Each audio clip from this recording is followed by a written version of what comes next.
Okay. Right. Moving on. Apologies for absence. I think we've got Councillor Burton and, well, we'll do the other substitutes, or Councillor McPherson and Councillor Mountain. And the substitute members we have is Councillor Lucas Gill for Councillor McPherson and Councillor Mrs Mason for Toby Mountain. Okay. Moving on to the minutes of the meeting held on the 11th of June. Can I take those as read? I believe everybody has had a chance to read the written answers. Sorry, on a point of order, can I just raise the issue about the fact that the review committee is supposed to be chaired by a member of the opposition?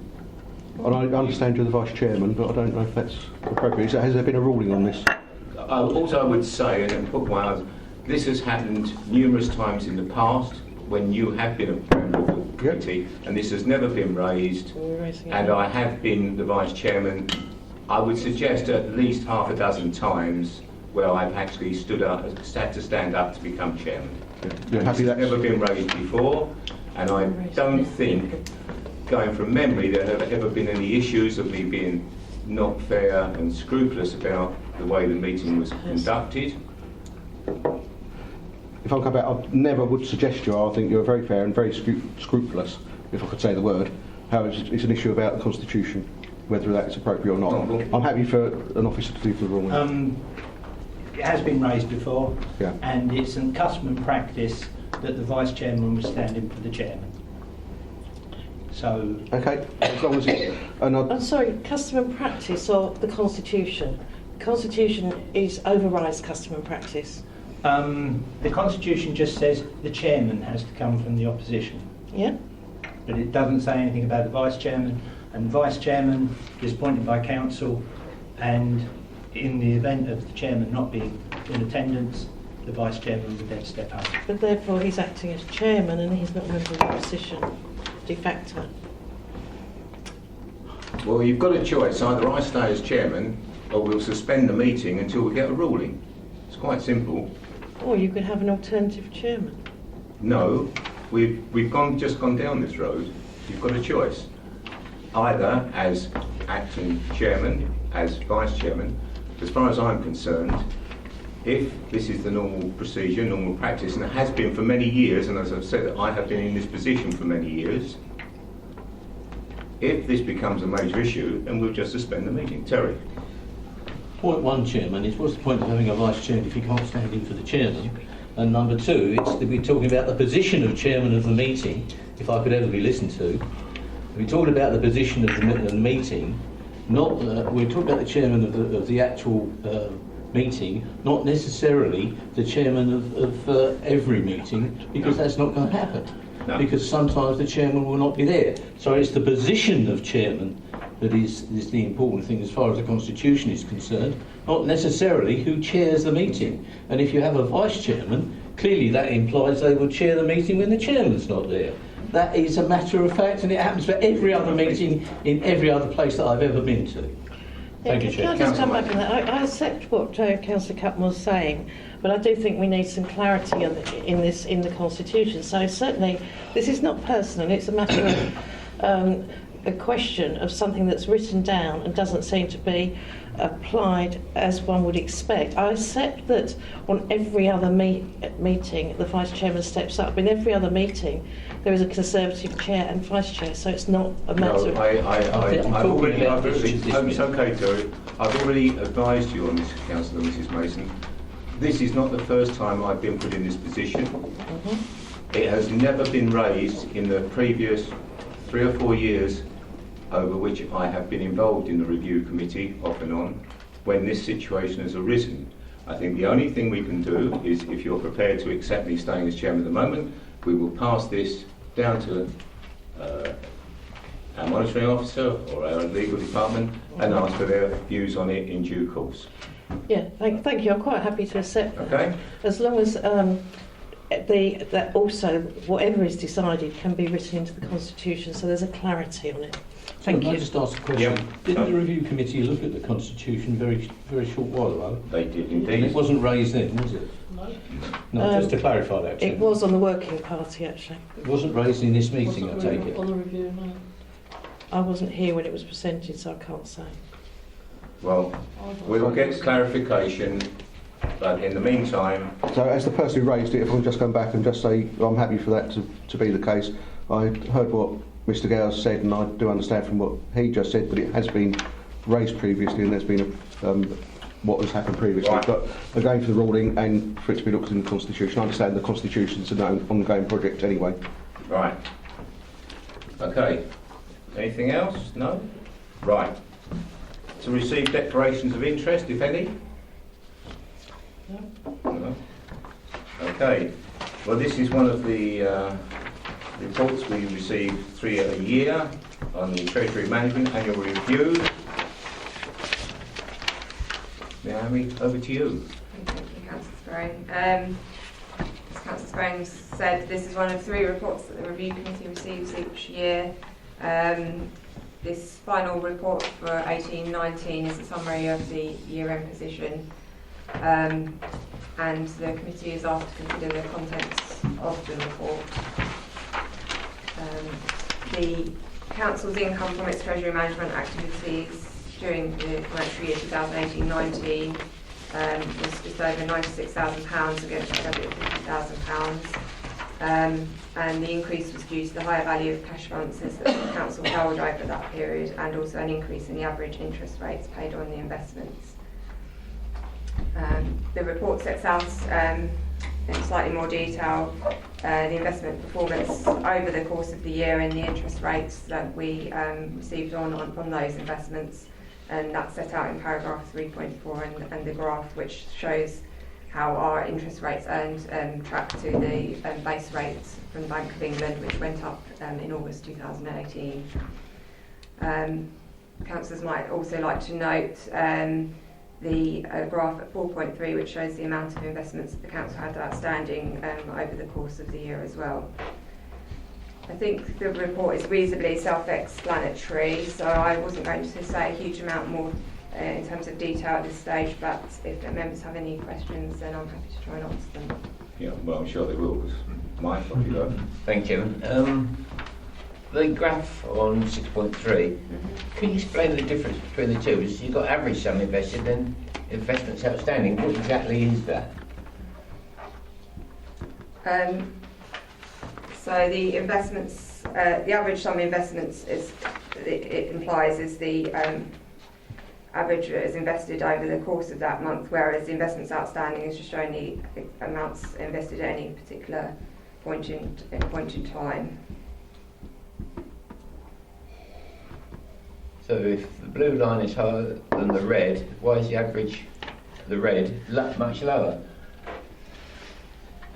Because at the start of the year the amounts invested were lower, so it sort of brings the average down at any point in time compared to what was actually invested at that point in time, because the amounts have been going up during the year.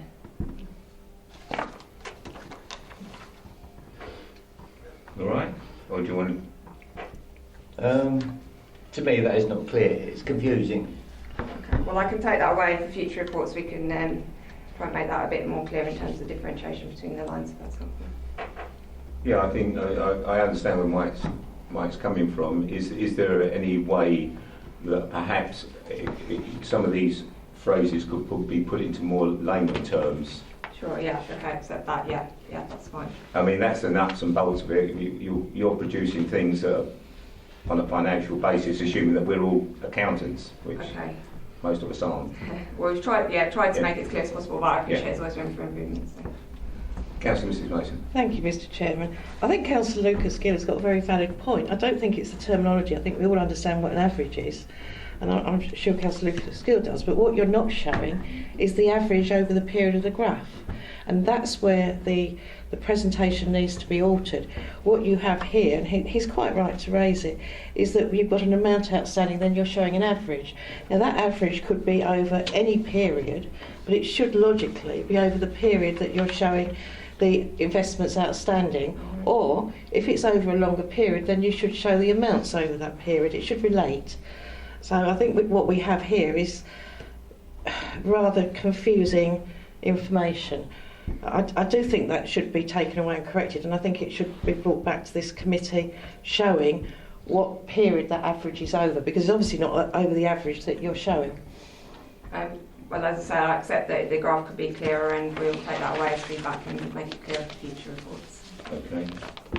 Do we need this to be brought back before the next routine financial review? Could it I just be don't- circulated, Mr. Yeah. Chairman? Yeah. Okay. Thank you. Can you do that now? Provide that, yes, yeah. Obviously, this report is due to be presented to full council for approval. I don't think, I accept that the presentation it could be a bit clearer, but I don't think it alters the sort of the meaning or the understanding of the overall report. And when will this be presented to full council? So it's due to go to the next full council, I believe, on 16th of July. 16th of July. So is there any chance that you can Yeah, I get- can provide an explanation for them, that's fine. Okay. So if we're not happy with the explanation, we can raise it at full council. Perhaps, Mr. Chairman, to make it simple, the explanation can go to full council as well. Yeah. Yeah. Okay. Or be prepared to clarify if the issue gets raised. Yeah. Fine. Oh, sorry, I'm passing drinks. There's just a couple of 2 or 3 questions, probably 2, I think. The first one is about the return, obviously 96 compared to 32,000 for the year. In 4.4 on page 6.3, you state the increase was due to the higher value of cash balances held by the council, an increase in average interest rates paid on investments. Is it possible to give us the actual return on capital as a percentage, or return on investments as a percentage? Because at the beginning of the period we had 4 million, and at the end of the period we had nearly 12 million. And I'd just really like to know either how much was due, exactly how much was due to the increase in capital that we've got from deposit or invested, and how much was due to higher than expected interest rates. That could be done by what we were expecting to get as against what we did get as a percentage. I'd be happy with that, to see if it was up or down. But at the moment it looks like we're getting considerably more, but a lot of that I think the majority of it is probably due to the increased investments, but I'm not sure. Yeah, so It's hard to tell. The graph at 3.4 shows the average interest rate that was achieved over between start and end of the year, Yeah, rising that's- from to just under 0.5% Yeah. to 1%. So that 0.5% increase in the base rate has obviously been reflected during the course of the year, but I accept it to But it say doesn't- it's a breakdown. That doesn't flow through to how much is due, how much the 96 is due to the increase, and how much is due to the increase in Yeah. the capital. So the 96 is comparing to the previous year, which we already 32. achieved 32, Yeah. but actually we budgeted 50, so we were already expecting to Yes. exceed. Yes, yeah. I get that. Okay, that's that one. The other one is on, really, they're not major these. The other one is 4.2. The fixed rate investments, are they long-term holdings, or are we just talking about a month or? Well, the council's investment strategy states that we can't invest for over a year, so Yeah. all investments are under a year. Generally, the average term, I believe, is about will be up to 3 months, but it depends on the Yeah. cash flow and what we need it Okay. over the period of time. That was really it, thank you. Okay. Anybody got anything else? No? Well, at the end of the recommendation under section 8, it's proposed that the review committee resolves to recommend the contents of this report to full council, subject to clarification of the graph in 4.3. Is that okay with everybody? Yeah?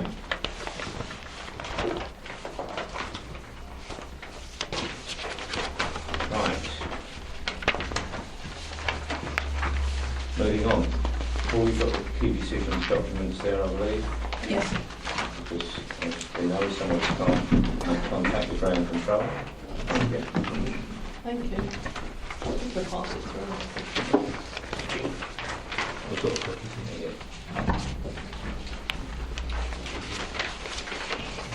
Does everybody, so have you got a copy? Oh, yeah, just bring it waiting. around. Yeah. Okay.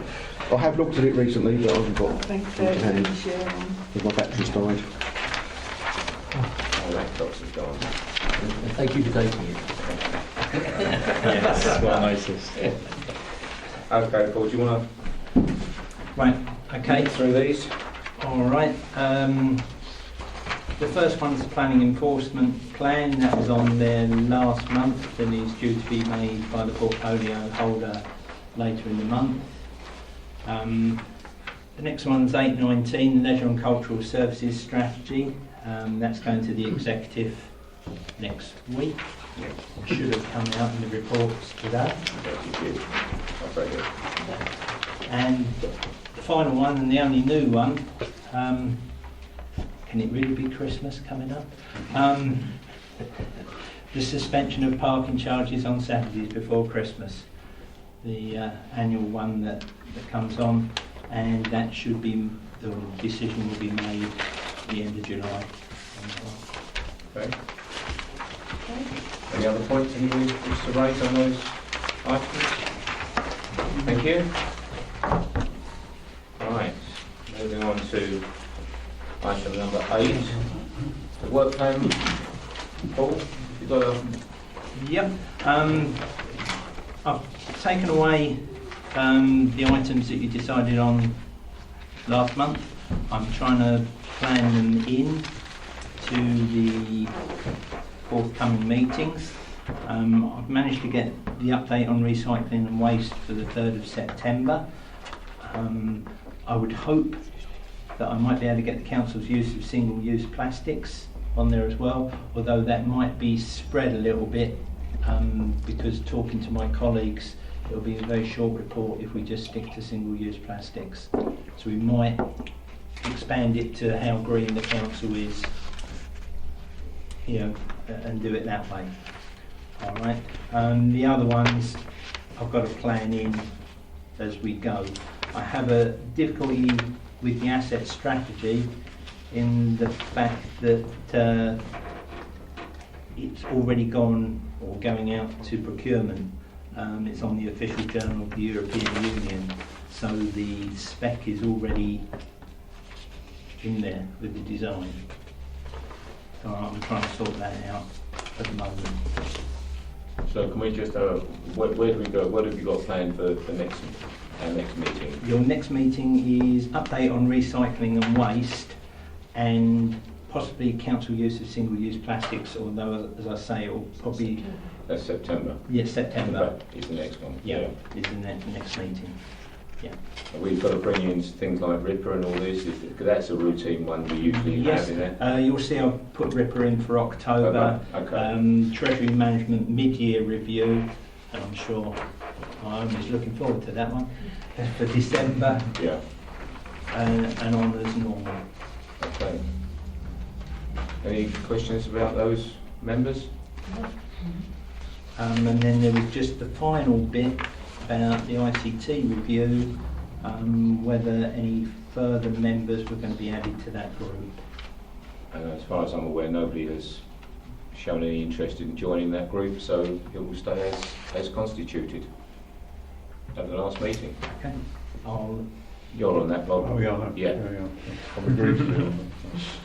Yes, Bob did confirm to me that day after I emailed him. So, members, as we've now completed the agenda, I will close the meeting at... Well done, Chair. Thank you. Well done.